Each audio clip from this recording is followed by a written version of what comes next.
My name's Cass Turnbull. I'm a professional gardener. I love nature, and because of that, I started not one but two nonprofits. One is called Plant Amnesty, which is devised to make it a kinder, gentler world for the green things. And the other one is Tree Pack, which is an organization to promote the urban forest in Seattle and also in the region.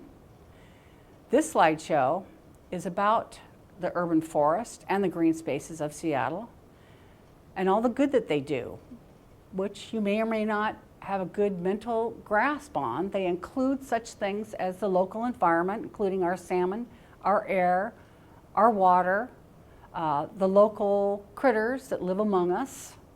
It also includes public health, keeps people and kids healthy. Without the green around us, there's a lot more disease and stress-related illness. And also because it is of an economic value to us. Houses sell for more, people shop longer, people move here because it's the Emerald City. But we're losing it. We're losing our green city, and I want to explore why that is and what could change that course of events. This is No Place for Old Trees. It's a presentation that was made possible by the Washington State Department of Natural Resources Urban and Community Forestry Division, which is funded by the USDA Forest Service. God bless them. My name is Cass Turnbull, and I'm a Seattle native. I guess that makes me something called a legacy.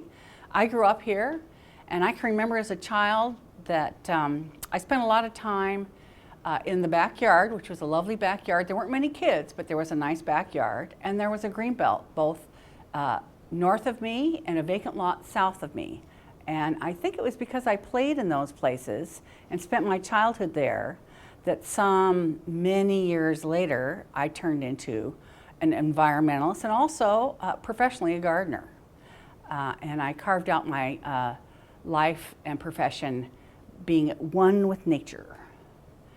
Back when I was a kid, Woodinville was just a little teeny tiny town considered out in the boonies. When I was a kid, this is what it meant to go camping. And you know, the campsites were free. For me, this always looked like home, trees in the mist. For me, that's the Pacific Northwest. But I also remember as I got a little older that bad things started to happen. We had the logging of the old growth forests, and these started popping up in the woods, the developments. And that concerned a lot of people back in the 70s, and it started the movement, which is culminating now with smart growth and the Growth Management Act. So we're very glad that that happened, because that is where we love nature the best. As a gardener, I got some local notoriety for starting a nonprofit called Plant Amnesty. And the job of that organization is actually to end bad pruning. We're not against killing trees, we're against maiming trees. I wrote a book for that, and we did a lot of work to educate the public through the media. And sometimes we actually did a little more active advocacy work. This is a mutilated tree protest that we had in the city of Seattle. There were 8 London plane trees on the street right away that the neighbor had topped, which is to say cut in half. And due to the popular demand of the membership, we had a very friendly mutilated tree protest, lasted about an hour. We had good press coverage, and thousands upon thousands of Seattle people learned that it was a bad idea to top their trees, and some crazy people might show up there. But this presentation is about green spaces and the urban forest as a whole in the city of Seattle. And I want to convince y'all that there's actually a slow-moving crisis with regards to trees and open spaces in Seattle. And I want to identify the reasons for that are not always obvious, and some of the solutions about what we can do to stop it. The first thing I want to make a point of is that trees have to have open space. For me, they are equivalent If you want to save trees, you've got to save the land that they grow on. According to the City of Seattle's own study, an average sized tree, a medium-sized tree, needs 900 square feet to live and do well. And if you plant a tree in that 900 square feet, it will look like this in, say, 20 years. If you plant 10 trees in the same 900 square feet, it will still grow up to be the same size as one medium-sized tree. So you can't just keep adding more and more trees to less and less open space. The point is, when we talk about trees and tree cover, we're talking about the amount of land that is available to hold them. They're the same. You can plant trees other places that aren't open space, but it's very hard to live on top of a building, and it's not easy to live in the middle of a driveway either. Trees really want some ground. They do better work that way, and they realize their fullest potential. So that's the take-home message. But what you want to know about land preservation is how much of it is out there. And right now, about 35% of the city of Seattle is impermeable. That means it's covered by buildings, concrete, things like that. The rest of it is open space. And we don't know how fast that is disappearing because of the new building boom that's going on. Nobody's measuring that. Nobody has measured that before. And we don't know how much open space will be left when it's over. Once all the land has been built to its maximum available building size, which is to say, according to the codes, land use codes, how much land will be left over to plant trees. This has not been calculated. But one thing we do know is that we really are losing a lot of open space. You just have to look around. And there's a lot of ways that we lose open space, and for that reason, trees. One is that there's a national phenomenon that our houses keep getting bigger and the number of people inside of them keeps reducing. Another one is that the lots in Seattle that were once considered unbuildable are now worth enough money that they have used the new technologies to build on them.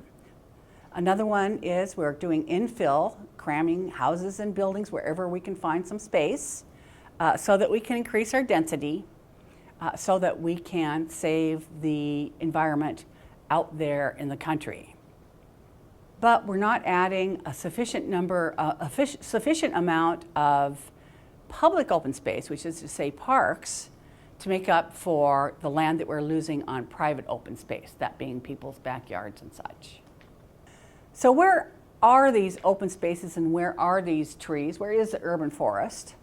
And you can, by looking at some statistics and some reports, you can find out that most of the trees and most of the open space, the permeable surfaces, is in the single family zone. And in fact, it has 63% of the city's trees. It's only got 56, it has 56% of the city's land. And that is more than the next three categories combined.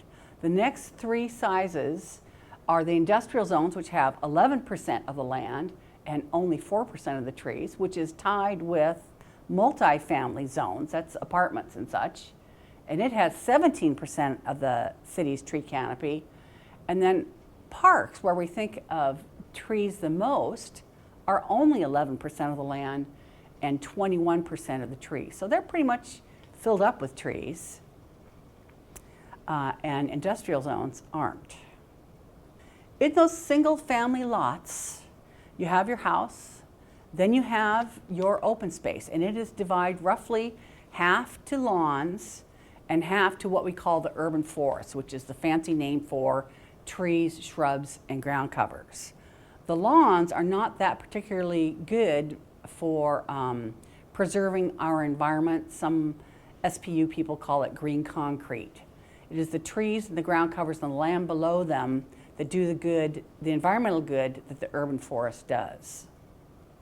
So this is the backyard I grew up with and a lot of people grew up with. It is now called the Incredibles Shrinking Backyard.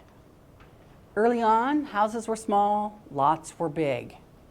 The average house size in 1950 was 983 square feet. Now it's over 2,000, and yet we have fewer people in them.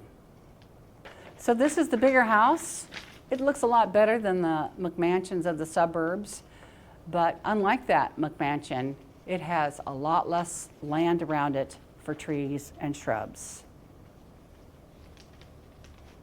Not only are we building bigger houses, we're building them everywhere, which is to say what vacant lots that we used to have and we did have in Seattle are disappearing fast. And those vacant lots are the places that the trees were and the kids played and the environmentalists of the future were made. We're also losing land on steep hillsides.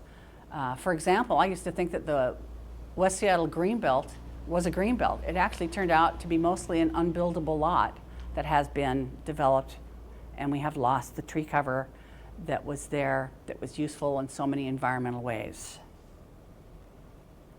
So the things that we think of as greenbelts when we're driving around the city might not be that. They might just be these unbuildable lots that one day you look up and they're full of houses instead of trees. And we needed those trees, we needed that open space for all the environmental good that they do. Things like stormwater, cleaning the air, keeping the city from having urban flooding, keeping the salmon alive, for wildlife habitat, to keep the city cool in the hot summer, which reduces energy use, and to make the city more livable because of its beauty and its shade. There are probably no places left that you might consider unbuildable. Take, for example, this Brookins Lane house, which was approved. You don't get much of a steeper hillside than that. So we have to be careful in assuming that the green will be here forever. We're also encouraging infill with some changes and loopholes in the code. You'll notice that the house on the left, two houses on the left, between them is a nice green tree and some greenery. On the right, we have those same two houses, and in between them is another house. So we are experiencing a lot of tree loss and a lot of permanent tree loss due to changes in the building codes, in the setbacks that are required, in the landscaping that was required for commercial buildings and for apartments. Please note that the house on the right is how we used to have them, and in front of that is a fair amount of green space. It's lawn with one little sapling in it, but a full-size tree could grow there because that's 900 square feet. But to the left is the new house, the ones that are causing so much uproar. And there is not so much lawn or green space in front of it so that we can replace that tree in the future. But you'll also notice behind the new house is another building.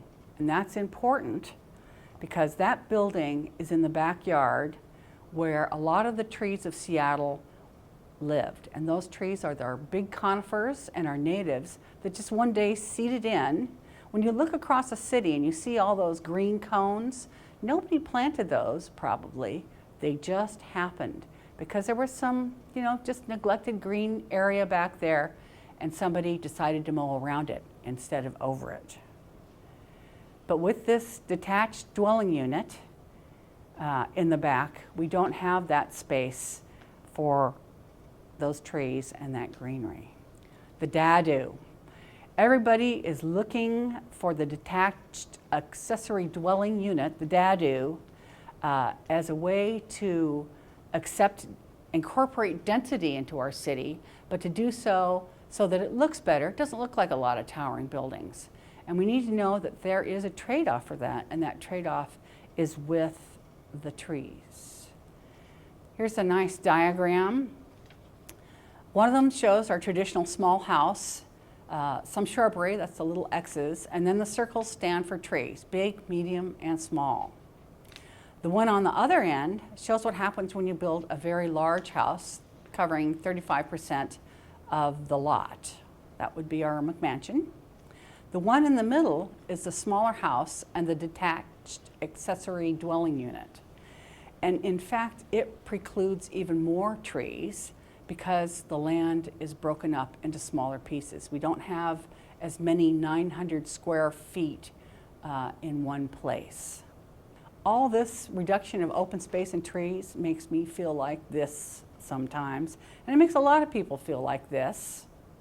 But we all know that density is the right thing to do. It's the good thing to do in order to save the woods and the fields and the farms outside of the city. We will have to accommodate density. We better do it thoughtfully.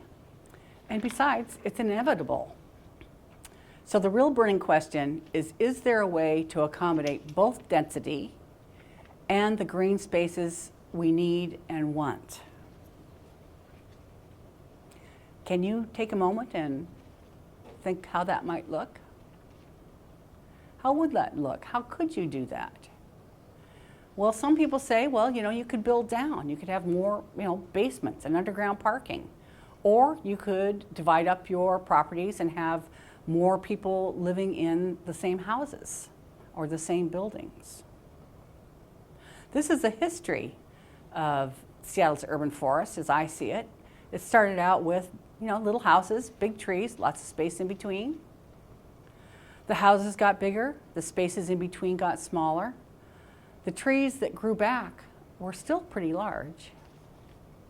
This is when I came in, was the 2-car garage. And even though it was an ugly thing, the 2-car garage allowed for open space in the backyard that allowed for trees. This is where we're headed now, where most of the lot is covered with buildings, and you can see in the forefront are those 2-for-1 trees that they're always planting to replace the ones that were taken out. This is how it could be. We could have a city that had density and had trees, including big trees, if we would set aside more land and build higher. The take-home point is housing can always go up. Green spaces have to be on the ground. In my mind, I visualize the future of Seattle. First, we infill. We cover up every square inch of open space with buildings. Then people still keep coming. So we head up, and we head up and up. And at the end, we have a tall, dense city with no green space. We could skip the part where we fill up all the empty lots and turn those into working green spaces in urban forests. And then when we have the tall buildings, we will have the green spaces that will make Seattle livable, that will make it ecologically responsible. But this is a hard sell. Many people have it that housing demands all the unbuilt lots in Seattle and all the potential green spaces. Here's some practical solutions in order to achieve that.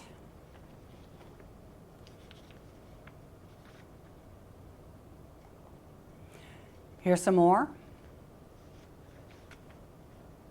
Some of them are popular, some of them wouldn't be. Some of them are done in other cities, some of them aren't.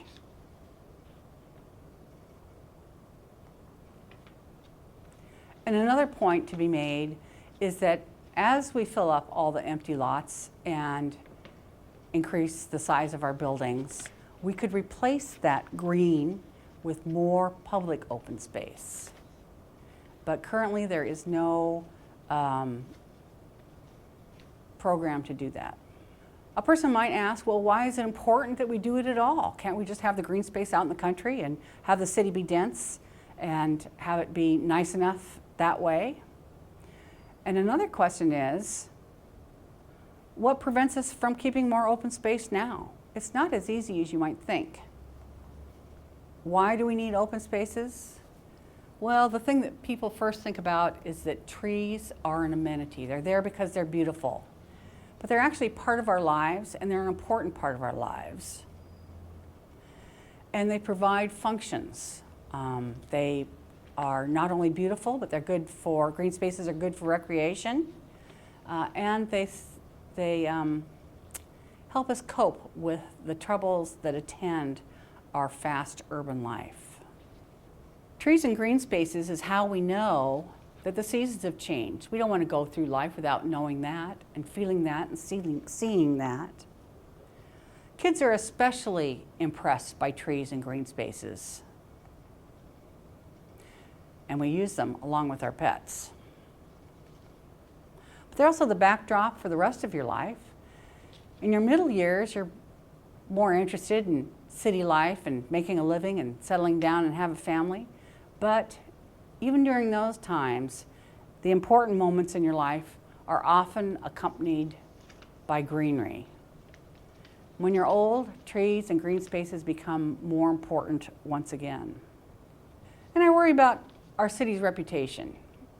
Once Seattle was called a town that you go to get away to nature. And I'm hoping we don't lose that designation, and therefore there will be fewer people coming here as tourists, and maybe even fewer businesses wanting to locate here. Here's a text-heavy slide from a very famous president that talks about what is referred to as the amenity value of trees.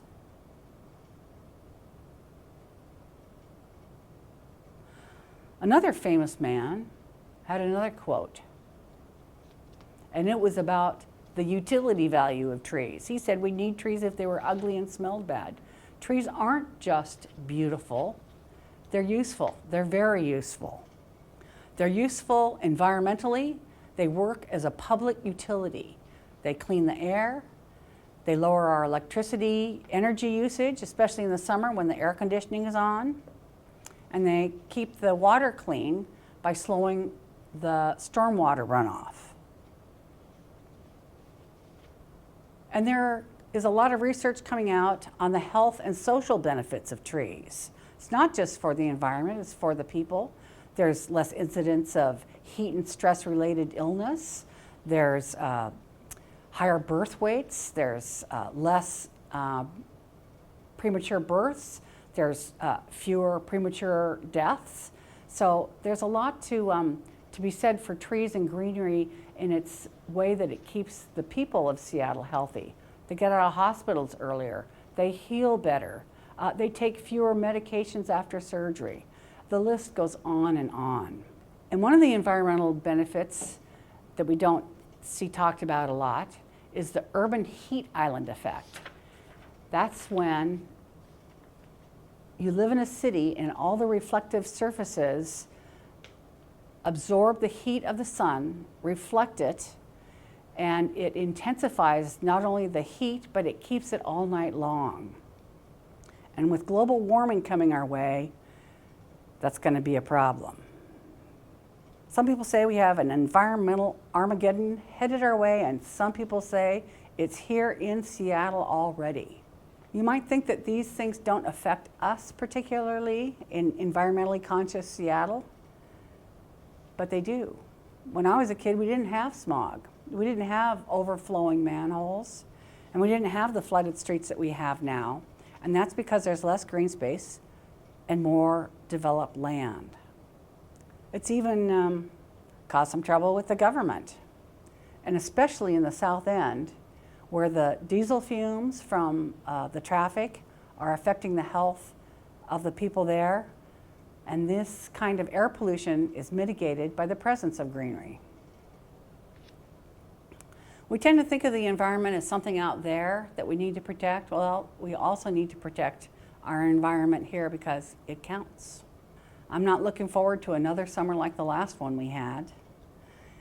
When I started giving slideshows, there was a standard joke I used about the difference between the summer and the winter in Seattle. It was the temperature of the drizzle is different. But I can't say that anymore because we are starting to have those long, hot summers. This means that it's an environmental issue. The presence or absence of green space, the diseases of the poor, they're called, things like asthma, heart failure, heat stroke. These are affected by the presence or absence of green space. Trees are also called the poor man's air conditioning. And there's also a question of accessibility. You know, well-to-do people, they can get their hit of nature by driving out to the woods on the weekend.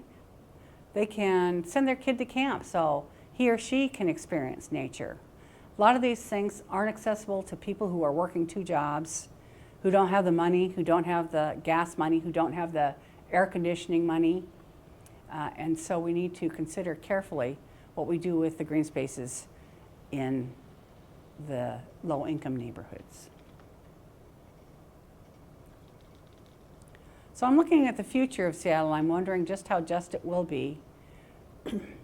And will the green things only be for the people who can afford them? With regards to smart growth, open space means livability. If we remove our livability in our effort just to be dense and increase the number of people who are using the resources here in the city, not out in the country, they may not like it here so much anymore, and they may move. That defeats the purpose of the smart growth philosophy. So the sources of information on this slideshow are thus: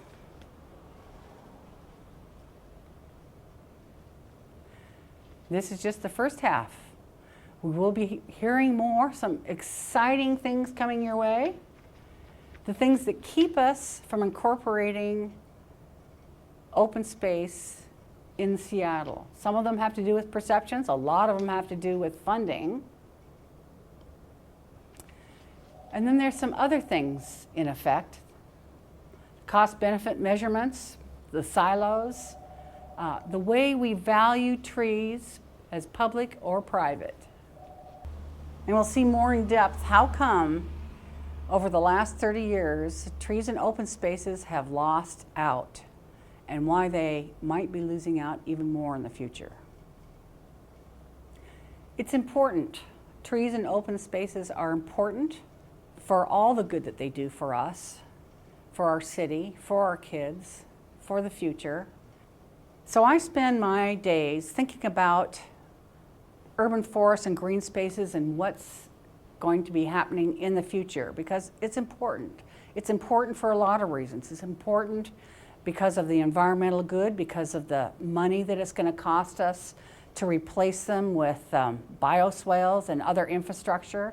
I worry about the health of the people that will live here. I worry about what the lives of the kids are going to be and where the environmentalists of the future are going to be created. Because I'm still devoted to Seattle, and it needs to be a green city. It needs to still be a green city 50 years from now. We've left our kids a damaged earth. We owe it to them not to leave them a damaged city. And we can do that by thinking, by putting in the fix, by standing back and figuring out how we can increase density and keep the green in.